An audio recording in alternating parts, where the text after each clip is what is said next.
Pois bem, olha só o que está acontecendo, né? Tá o Ottoni de Paula lá do lado do Lula e coisa e tal, e você pode dizer, não, mas isso foi um evento único, foi porque foi o dia a criação do dia da música gospel, é uma coisa relevante para todos os evangélicos, então é justo ele estar lá, né? Ninguém quer brigar também por brigar e coisa e tal.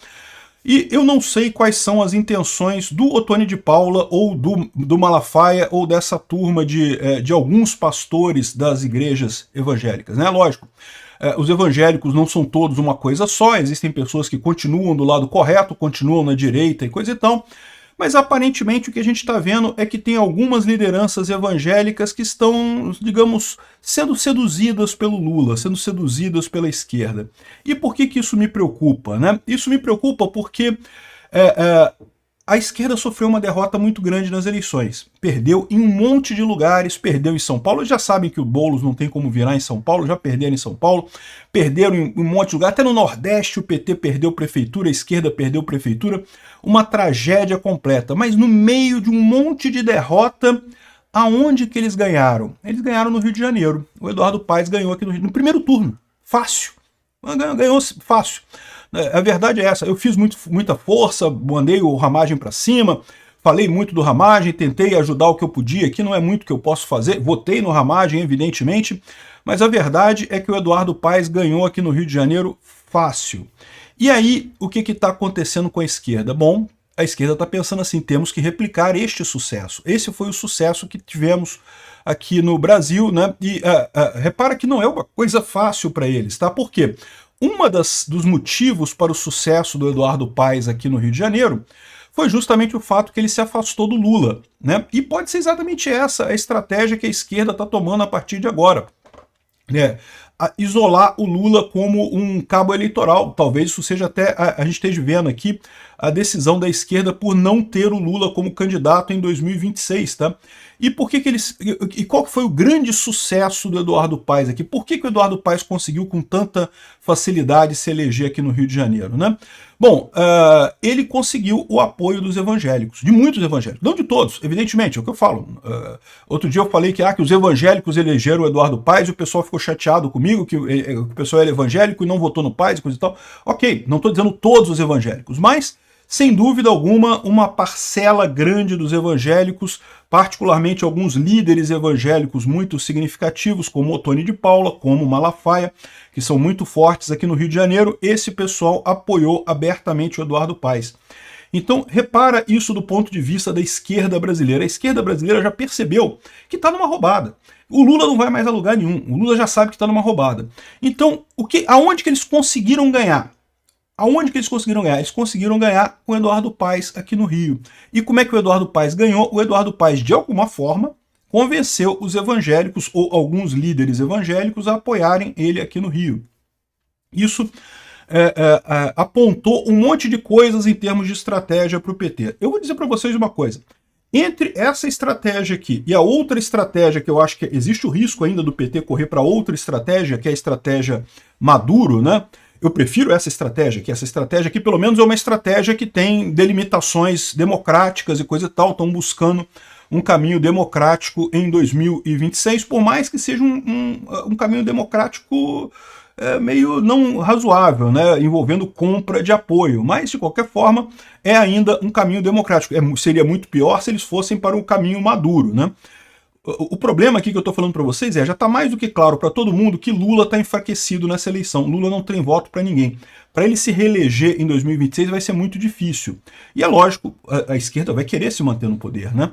E aí como que ela pode se manter no poder? Ela pode se manter no poder de um lado, dando um golpe tipo Maduro, é uma possibilidade, eu não descarto isso, né? O Lula desesperado, quando chegar perto da eleição, vendo que vai perder, o que ele vai fazer, ninguém sabe. Mas existe a outra possibilidade, que é este lado de cá, né? Esse lado de cá foi o quê? Foi o PSD, que é o partido do Paes, com o apoio dos evangélicos, com um cara que, embora seja esquerdista, não é um esquerdista radical. O Eduardo Paes, ele fez questão de se manter afastado dessa história de luta ideológica e coisa e tal. Ele é só um corrupto padrão, né, que faz toda a corrupção aqui. Então, o que está acontecendo aqui é isso. Prestem atenção, o PT vai tentar replicar o sucesso do Eduardo Paes a nível nacional em 2026. É isso que tem esse papo aqui, ó. eles vão querer comprar os evangélicos, né? E o que eles vão oferecer para os evangélicos, eu não sei. Eu não sei o que o Eduardo Paes, qual foi o acordo que o Eduardo Paes fez com os evangélicos aqui no Rio de Janeiro, que ele conseguiu ganhar o apoio deles. Alguns dizem que ele deu dinheiro para os evangélicos. Pode ser realmente, pode ser que tenha sido esse o caminho que ele fez aqui. Pode ser que tenha prometido alguma outra coisa, pode ser que tenha prometido pautas de direita e coisa e tal, pautas de costumes e coisa e tal. Eu sempre falei para vocês que as pautas de costume, embora sejam muito caras para a direita, né, pautas de costume são aquelas pautas anti-agenda LGBT, anti-aborto, uma série de pautas que eu concordo, são muito caras ao pessoal conservador, o pessoal conservador dá muita importância a isso. Eu, como libertário, dou menos importância a essas pautas e eu sempre alertei para vocês que, do ponto de vista estratégico, essas pautas não são significativas, só a economia importa. Por quê? Porque o Lula pode igualmente abraçar essas pautas todas, não tenho dúvida nenhuma, tá? Pode ser exatamente isso que a gente está vendo acontecer aqui, o PT adotando essas pautas conservadoras e comprando os evangélicos, aí eu não sei como, pode ser com as pautas, né? Pode ser com dinheiro, pode ser com suborno, mensalão, sei lá, de que maneira que eles vão comprar os evangélicos eu não sei. Não sei nem se os evangélicos vão se vender, tá? Porque, de novo, aqui no Rio de Janeiro foi um caso à parte. O Eduardo Paes é um cara que já está aqui no Rio há algum tempo, já está, né, já conhecido aqui do pessoal, então ele já tem uma base de apoio muito forte aqui no Rio.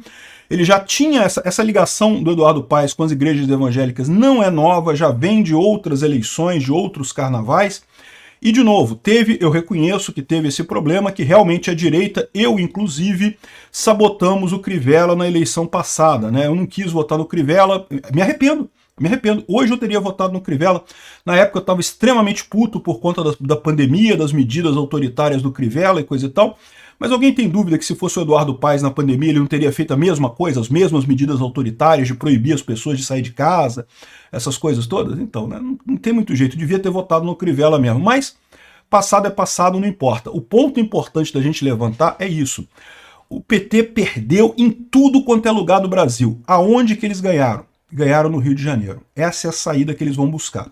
Tem que tomar cuidado com isso daí. Eu não sei o que o Lula está oferecendo para os evangélicos, e pode ser até que isso dê toda uma nova visão àquela crítica do Malafaia ao Bolsonaro. Eu, num primeiro momento, tomei aquilo como, não, é briga de amigo, o Malafaia tá tudo bem, tá do lado do Bolsonaro e coisa e tal, tá só criticando o que é amigo, critica mesmo. Talvez eu esteja errado. Talvez o que está acontecendo é exatamente o Malafaia querendo rifar o Bolsonaro para poder apoiar o Lula em troca de sabe-se lá o que o Lula vai prometer para as igrejas evangélicas, para o Malafaia, para o Otônio de Paula, para quem quer que seja nessa história, né? Enfim, o que eu estou alertando vocês aqui, eu não acho que seja um problema enorme, porque por mais que os líderes das igrejas evangélicas possam se vender para o Lula, os evangélicos em si, eles têm cabeça, eles vão saber diferenciar uma coisa da outra. Aqui no Rio de Janeiro, como eu falei, ficou mais difícil porque o Eduardo Paes era visto com um cara meio um picolé de chuchu aqui, que não fede nem cheira. Então, tem essa fama de bom administrador dele, na verdade ele é bom cobrador de propina, né? Mas, enfim, o pessoal tem essa fama dele. Então, eu acho que é um caso à parte o Eduardo Paes aqui no Rio de Janeiro. Eu não creio que o PT vai conseguir replicar esse modelo a nível nacional. Mas, claramente, no desespero, é isso que esse pessoal vai tentar fazer aqui. Eu já tenho aqui o pessoal falando, olha só, a derrota dos extremos na urna. O Fernando Gabeira, que é um esquerdista inveterado, né, o que ele está falando aqui? Lula, esquece mais para a esquerda, esquece a esquerda, não vai dar. A gente tem que se agarrar no PSD agora. Temos que se agarrar no modelo Eduardo Paes. É isso que o cara está dando a dica aqui, ó. O Freixo, meu amigo, o Freixo já quer o Paes governador em 2026, de olho em aliança ampla com Lula. O que esse pessoal da esquerda todo está falando? Esquece a extrema esquerda, esquece o Boulos da vida, esquece o PSOL. O PSOL, eu não sei se vocês repararam, morreu nessa eleição, morreu, acabou. A janela de Overton está andando para a direita. Isso não deixa de ser uma coisa positiva, tá? O Lula abraçar o PSD não deixa de ser uma coisa positiva. Por quê? Porque ele está rifando toda a extrema esquerda no final das contas, né? Está indo em direção à centro-esquerda. Não deixa de ser uma coisa boa para o país. O problema é que, em termos de economia, continua a mesma merda, porque a centro-esquerda é tão torradora de dinheiro, é tão controladora em termos financeiros quanto a extrema-esquerda, né? Então, ou seja, repara como é que é isso que está acontecendo aqui. Essa é a estratégia do PT. O PT quer replicar o único sucesso parco que ele teve, porque na verdade foi um sucesso que independeu do Lula. O Lula não fez nada para esse sucesso no final das contas, mas ele quer replicar isso em nível nacional. Então os evangélicos, tomem cuidado. Vai ter líder evangélico se vendendo? Vai, meu amigo. Muitas pessoas têm preço, né? E veja, e pode não ser nem preço em dinheiro, como eu falei, pode ser justamente o Lula adotando as pautas de costume. Pode ser que seja isso que eles estejam prometendo, pode ser que seja isso que eles estejam vendo. O pessoal já percebeu que essas pautas são caras, o povo brasileiro ele é conservador, é por isso que a esquerda está perdendo espaço, essa pauta LGBTQ e não sei o que lá, que eu já falei para vocês, eu acho importante isso, é um problema realmente essa pauta LGBTQ, a população LGBTQ ela é sofrida, ela sofre muito, mas a verdade é que no grande esquema das coisas, para o total da população brasileira, né, a imensa maioria do povo brasileiro é heterossexual, cisnormativo e coisa e tal. A fração dos... E mesmo a fração do pessoal homossexual, transexual e coisa e tal, a preocupação deles é com relação à segurança, a ter dinheiro, a ter economia. Eles não estão preocupados. A última preocupação do pessoal LGBTQ aqui no Brasil é qual pronome que você vai usar comigo e não sei o que lá. É a menor do problema do pessoal. Enfim, prestem atenção nisso, tá? Porque qual que é o problema disso daí? O que sobra para a direita se a esquerda adotar essa pauta de costumes, se ligar aos evangélicos? Sobra segurança pública, que o PT não tem como lidar, o PT é ruim nisso, ele sabe disso, e economia. Então vão ser as duas pautas que vão definir a coisa daqui para frente. Segurança pública e economia. De novo, não estou dizendo que a pauta de costumes é irrisória, pode ser descartada. Eu entendo a importância disso para muita gente. Para mim, tem uma importância menor. Mas para muita gente tem uma importância muito grande. O que eu alerto a vocês é, do ponto de vista estratégico, se preparem para o Lula conservador, tá? E um monte de evangélicos seguindo ele. Não vão ser todos. Eu acho, inclusive, que isso vai falhar. Só deu certo aqui no Rio de Janeiro porque é um caso particular, muito específico, não vai ser replicado para o Brasil todo, mas se preparem para ver esse movimento. O Lula vai tentar replicar o Eduardo Paes no Brasil todo. Obrigado por assistir o vídeo até o final. Além de curtir, compartilhar e se inscrever no canal, considere se tornar patrocinador com valores a partir de R$ 1,99. Clique no botão Seja Membro abaixo para saber as condições e vantagens de patrocinar o canal.